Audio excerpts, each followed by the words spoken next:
آج جو अच्छी बात ये है कि अगले हफ्ते के लिए बेल की हियरिंग लग गई है और ये हाई कोर्ट से तो बहुत बेहतर है, क्योंकि आपको पता है कि हम कई हफ्तों से इस्लामाबाद हाई कोर्ट जाते हैं। सारे MNAs, MPA, सेनेटर्स सब हमारे साथ जाते हैं कि एक वहाँ पे तारीख लग जाए अलकादिर की बेल हियरिंग की। और आपको पता है कि पिछले 3 महीने से वहाँ रोज़ा हर हियरिंग पे वो जो ये डोगर साहब हैं, चीफ जस्टिस डोगर, ये एक तारीख देते थे और जब वो तारीख आती थी तो वहाँ पे वो इमरान खान की बेल हियरिंग नहीं सुनने को तैयार थे, या वो डिसमिस कर देते ताकि उसको भी हम सुप्रीम कोर्ट में ले आएँ। वो भी नहीं वो करते, वो सुनते ही नहीं हैं।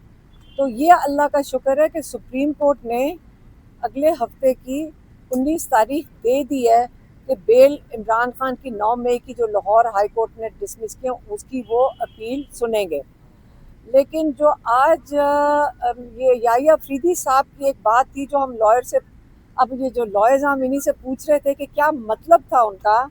उन्होंने कहा अब प्रोसिक्यूशन को और हमारे लॉयर सलमान सफदर को कि आप लोग जब प्रेजेंट करेंगे अगले हफ्ते केस तो आपने लीगैलिटी के ऊपर प्रेजेंट करना है, उसकी आर्ग्यूमेंट करनी है। आपने उसकी आर्ग्यूमेंट उसके केस के मेरिट्स के ऊपर नहीं करनी। आपने ये कहना है कि आया ये हाई कोर्ट ने, लाहौर हाई कोर्ट ने सही डिसीजन दिया या नहीं, लेकिन उसके मेरिट के ऊपर नहीं। तो मैंने उनसे पूछा कि ये क्या मेरिट की बात कर रहे हैं। तो जो मुझे समझ आई है यहाँ फीडबैक से, मेरिट का मतलब ये है कि जो मेज़ के नीचे और जो सोफ़े के पीछे और जो रेस्टोरेंट में वो पुलिस वाला कहते हैं छुपे हुए थे, जज साहब ने कहा है कि उनकी बात नहीं करनी। मेरा ज़ाती ख्याल है, ये लॉयर्स की तरफ से नहीं है, कि क्या पता सुप्रीम कोर्ट नहीं चाहते कि लाहौर हाई कोर्ट में जिन्होंने ये बेल डिसमिस की है उनकी मज़ीद शर्मिंदगी हो सुप्रीम कोर्ट में आके, जब वो मेज़ के नीचे छुपे हुए की और सोफ़े के पीछे छुपे हुए की साजिश सुनने वाले की बात वो नहीं करना सुनना चाहते यहाँ पे। तो यही है कि वो हाई कोर्ट को नहीं शर्मिंदा करना चाहते होंगे, क्योंकि इस किस्म का फ़ैसला तो लॉयर्स भी शॉक्ड हैं। सारे लॉयर्स कहते हैं हमने इस किस्म का फ़ैसला ही कभी नहीं सुना। ये तो ऐसा वक्त था कि वो जो जिन्होंने ये FIR तैयार की थी इस वक्त झूठी गवाहियों पे, इस वक्त हाई कोर्ट को उल्टा उनको जेलों में डालना चाहिए था, क्योंकि पाकिस्तान में उसकी सज़ा 12 साल की है और झूठी गवाहियों के ऊपर आप लोगों को 10-10 साल की सज़ाएं और कंस्पिरेसी के ऊपर आप लोगों को इतनी इतनी बड़ी बड़ी सज़ाएं दे दें। तो ये तो मेरिट, ये अगर मेरिट इन पुलिस वालों का था तो मैं यही कह सकती हूँ कि हम दुआ कर सकते हैं कि हमारे जजेस हिम्मत करके हम सबको इंसाफ दें।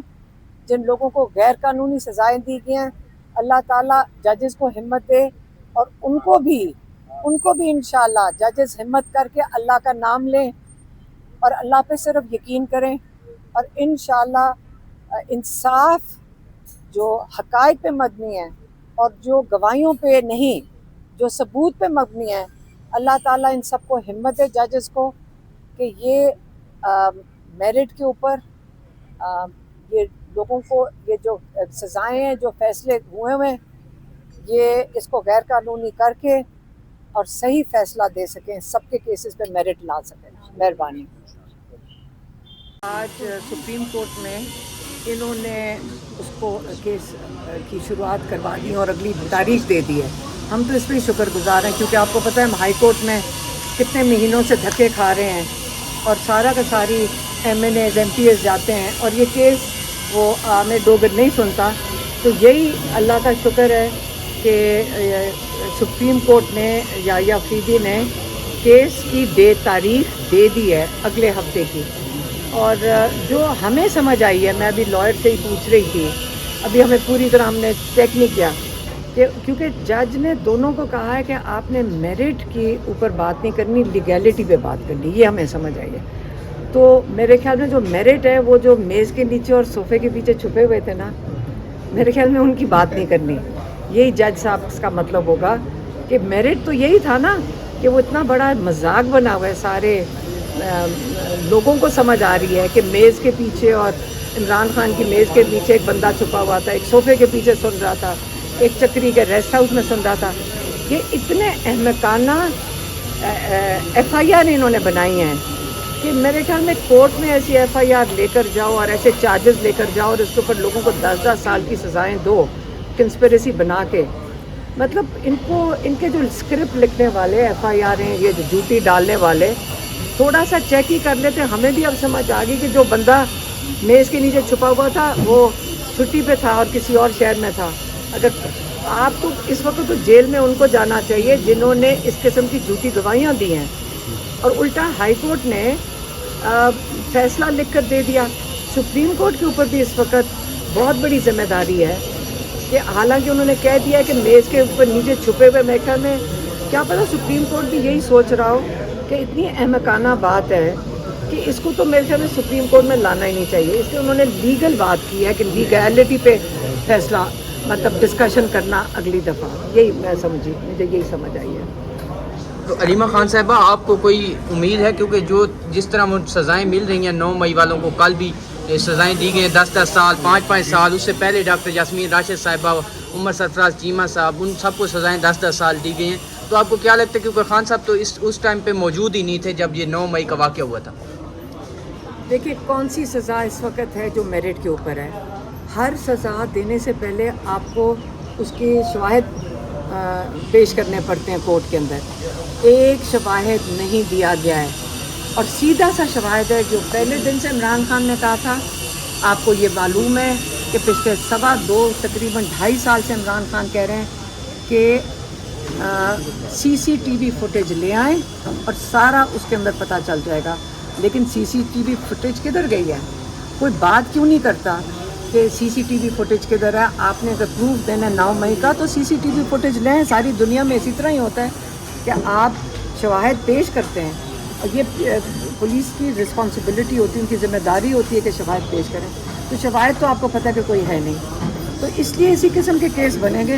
عمران خان کیا کہہ چکے ہیں, ہماری عدلیہ کو تو انہوں نے یرغمال بنا لیا ہے, ایک گورنمنٹ ڈپارٹمنٹ بنا دیا. عمران خان یہی کہتے ہیں. اب اس کے نتائج آپ دعا کر سکتے ہیں, آپ صرف دعا کر سکتے ہیں کہ ہمارے ججز ہمت کریں اور انصاف دے دیں. ہم صرف دعا کر سکتے ہیں, ہم اپنے ججز کے ساتھ کھڑے. کہ علی مین گنڈا پور نے ہائی کورٹ میں کل درخواست دی ہے عمران خان کے میڈیکل چیک اپ کے لیے شوکت خانم ہسپتال منتقل کیا جائے. تو کیا سرائیاں ہیں, تو آپ کو لگتا ہے کہ یہ اس کی ہائی کورٹ اجازت دے گی عمران خان کو چیک اپ کے لیے لے جایا جائے؟ مجھے یہ نہیں پتا کہ شوکت خانم میں شفٹ کیا جائے. ہم نے تو صرف یہ درخواست دی ہوئی ہے کہ عمران خان کو شوکت خانم کے جو ان کے اپنے ڈاکٹرز ہیں, ڈاکٹر عاصم یوسف اور ڈاکٹر فیصل سلطان, وہ ان کو وزٹ تو کر لیں. اب تو تقریباً 10 مہینے ہو گئے کہ ان کو ڈاکٹرز نے وزٹ, ان کوئی اندر گئے نہیں اور چیک اپ نہیں ہوا. 10 مہینے ہو گئے. یہ کون سا انصاف ہے کہ ان کے ڈاکٹرز نہیں جا سکتے اندر؟ تو اس لیے ہماری تو یہی درخواست ہے کہ صرف ان کو نہ جانے دیا جائے, اور اتنا بھی نہیں وہ کر رہے. حالانکہ میری بہن جو ابھی پیچھے ملاقات کر کے آئی ہیں کیس کے اندر, تو وہ کہہ رہی ہیں کہ ماشاءاللہ اچھے لگ رہے ہیں, لیکن یہ تو نہیں مطلب کہ ڈاکٹر سے چیک اپ نہیں ہونا چاہیے, اور ہونا چاہیے. کیونکہ ہمیں ان لوگوں پہ شک ہے جس دن عمران خان پہ 2 دفعہ قاتلانہ حملہ ہو چکا ہے. اس لیے عمران خان کا اپنے ڈاکٹر سے چیک اپ کروانا ہر 2 ہفتے کے بعد بہت ضروری ہے. خان صاحب کی نیلامی